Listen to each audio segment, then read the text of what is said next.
Praise the lord. సమూయేలు మొదటి గ్రంథము పాత నిబంధనలోని ఒక చారిత్రక గ్రంథము. ఈ గ్రంథము ఇజ్రాయేలీల చరిత్రలో న్యాయాధిపతుల పరిపాలన నుండి సౌలు మరియు దావీదు రాజు అయినటువంటి విధానాన్ని, అంటే సుమారు 100 సంవత్సరాల చరిత్రను వివరిస్తుంది. ఈ గ్రంథంలో సమూయేలు న్యాయాధిపతులలో చివరి న్యాయాధిపతి, నాయకులలో సమూయేలు అత్యంత గనుడు, దేవుని మాటను ప్రజలకు చేరవేసే గొప్ప ప్రవక్త.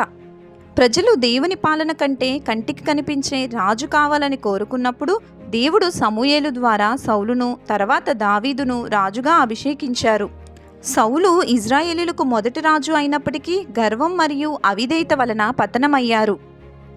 దావీదు దేవుని చిత్తానుసారుడు, దేవుని మీద ఆధారపడడం వలన రాజుగా అభిషేకింపబడ్డాడు. ఈ గ్రంథంలో దావీదు మరియు గొల్యాతు యుద్ధం చాలా ప్రాముఖ్యమైనది. ఇది కేవలము ఒక యుద్ధము మాత్రమే కాదు, మనుషుల దృష్టిలో అసాధ్యమైనది దేవుని శక్తితో ఎలా సాధ్యమవుతుందో చూపించే గొప్ప పాఠం.